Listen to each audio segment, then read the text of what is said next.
Well, folks, we just wrapped up Saturday afternoon's Xfinity race here at the Indianapolis Motor Speedway, where Riley Herbst went to victory lane. First things first, I would be remiss if I didn't congratulate Ty Majeski and ThorSport Racing for winning their first race of the year at Lucas Oil and Indianapolis Raceway Park last night. Great win for them. I wrote that they needed to win to get back in the championship race, and they're back in it now. So, from Indianapolis, I'm Anthony Damcott. This is Steven Stumpf.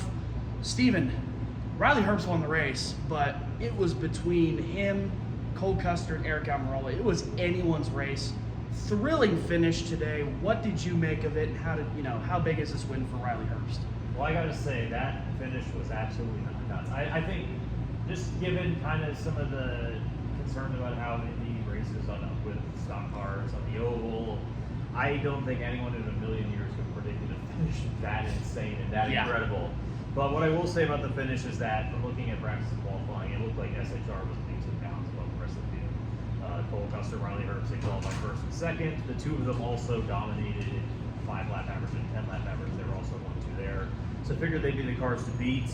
And yeah, but watching it at the end, with like 5 to go or something, I was like, I think Custer has it unless there's a caution because he's just too far out ahead. But Riley caught up, so did Eric. They went 3 wide while before the white flag, trying to race each other, and Riley's pass in turn 3 of Eric was just textbook. It was just an insane finish, and it's what a way to start the return to the oval for NASCAR this weekend. Yeah, Eric had the win for about 3 corners, and then Riley Herbst said, "No, thank you. I'll take that from you." As you mentioned, Stephen, SHR was fast yesterday in practice and today. One of the big things you mentioned was the way that Indy races. Sometimes it's hit or miss, whether it's tire issues or something mid-race chicanery. One of the big things we saw with the Xfinity cars was speed. The aero package led to a lot more drafting, felt a little bit like a plate track. You had an interesting stat yesterday about how speeds yesterday were worse than an 8500 from many years ago. Yes, so the stat I did tweet out yesterday was that the fastest practice times for a single lap on Friday, the Xfinity cars, was slower than the full speed for the 1967 Indy 500. 57 years ago now at this point. But so I was kind of going into this, I was kind of the opinion of it's the super speedway drafting. The cars are going to be so slow.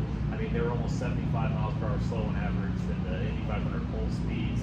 I was thinking, I don't have many good expectations coming out of this, and I have never been happier to be more wrong in my life. Yeah, I mean, it was really good from start to finish. You had covers. Obviously, SHR was up front all day, but obviously you had people like Eric Almirola up front. Ryan Sieg played some strategy, won a stage. Obviously, it looked like Herbst had it on lock with 20 to go until the big crash, which was probably one of the big late stories with Daniel Dye and Anthony Alfredo. Those two got together. Alfredo broke steering, I believe is what he said, which forced him to kind of lost control of the car. And of course, Parker Retzlaff and Josh Williams nowhere to go. It was reminiscent of here in Indy a couple years ago in the Indy 500 when Jay Howard lost his steering after hitting the wall, and then we saw that terrifying crash in turn 1 with Scott Dixon. It was similar to that. Luckily, no one went over. Still a very hard crash. We're glad to see everybody's okay. Daniel Dye went on to finish 7th, by the way, the Craftsman Truck Series regular. So he's, I talked to him after the race. Said he was very apologetic about the whole situation. He said that he hates that we tore up race cars, which I mean nobody likes torn up race cars. So, but that being said, Steve, let's move on from the thrilling finish of today. Let's move on to tomorrow. Obviously, back on the oval for the first time in 4 years.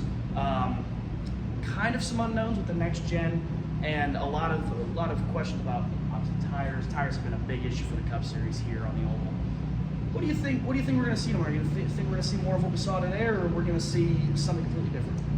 Well, first I'll talk about more about what we saw today, and I think what we saw today is that tires really worked. Like there was some split strategy, and he took tires and he went to the back. He didn't just stay there like you normally expect. Like during that first kind of pit stop, it was Allgaier, Brandon Jones, Cole Custer, they pitted, and then they had made their way back up in the first stage to I think basically the top 5. So they with tire advantages and disadvantages, there was a ton of passing, which Brittany is definitely great, and it was also really cool to see how much drafting played a part too. Like especially at the finish, everyone was snaking down, trying to dodge the draft. I remember when Cole's Custer said that it almost seemed like leading was a disadvantage because your cars got really tight after a while when you ran better in traffic. So honestly, look, that finish is very similar to like one of the Indy 500 finishes in the racing we saw in May. I thought exactly that. Yeah. Albeit at a much slower speed, but. Yeah, and if I can interject real quick, yeah, you mentioned tires working and drafting. Yeah, that's exactly how Daniel Dye got up to 7th. He restarted like 22nd, but he got fresh tires from being in the accident, so he worked his way up. He drafted with Austin Hill, used the draft. Wasn't really top 15 all day.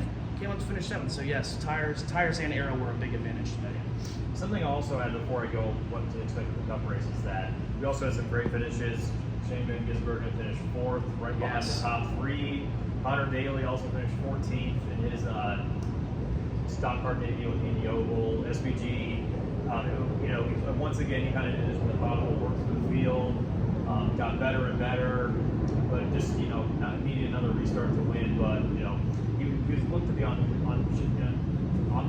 the horizon of a top 10 last week in Pocono until he got spun out. So a great finish for them. That's also his first top 10 on Oval since Phoenix in March, I believe. And then Connor Daly, he got a little bit of damage in that lap 1 crash, but he looked fast in practice. He was running, towards the top 10, back half the top 10, top 15, finished 14th. A great outing for them as well. But now to get to your original question, which is about the Cup race tomorrow, I don't think it's going to be anywhere as close to as good as what we saw yesterday today.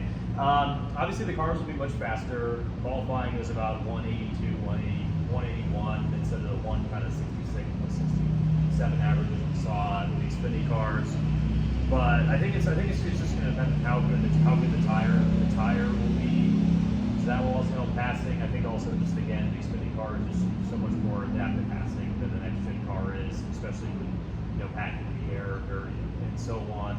But what's interesting is that Tyler Reddick yesterday during his media session talked about how while the dirty air was definitely an issue, it felt like you could also get a toe on someone on the straightaways. So maybe that could sort of lead to some drafting, some more passing than maybe we've seen in the past. But I think regardless of how it ends up, I think we're going to be in store for a really fun race. Yeah, it's gonna be a lot of fun to see these cars rip around the 2.5 mile oval again. You mentioned Tyler Reddick. Tyler Reddick's actually my pick to win tomorrow. I think he's had a bad fast car all weekend. He was fastest in practice. Obviously, he's on the pole. He's been close too. He's been really close in the past few weeks. I think tomorrow is his day. I think he'll be the one to kiss the brakes again for the first time on the oval since Kevin Harvick. Steven, what about you? Who do you think? I'm going with the guy that's been so close at the passivity, but just hasn't gotten it yet. That's Denny Hamlin. He was one of the fastest cars along with Tyler Reddick, qualified on the outside pole. If we think, and obviously that was with the Gen 6 car, this is a little bit different, but we think back, lost in 2018 in that final restart to Brad Kay, looked to be winning the 2020, the last running of this until that flat tire took him out while leading. But they also talked about it during the practice that Gatemark, they all worked on it, just as much as they would for Phoenix cars. So that shows how much this race and preparing for it means for them. So I think they're going to be the ones that ultimately win the trophy. Yeah, and no matter what, I think it's great that we're back on the oval. Personally, I like the oval. Steven, I don't know about you, but this is this feels like a crown jewel what we're about to witness tomorrow. So I think it's going to be a fun afternoon. Yeah, I agree with you there. And also there's several drivers I talked to last week at Pocono. They also felt like we lost some crown jewel when we went to the road course, but on the oval. My personal take was kind of in 2020 when everyone kind of seemed to have fatigue of the 400 and running on the oval.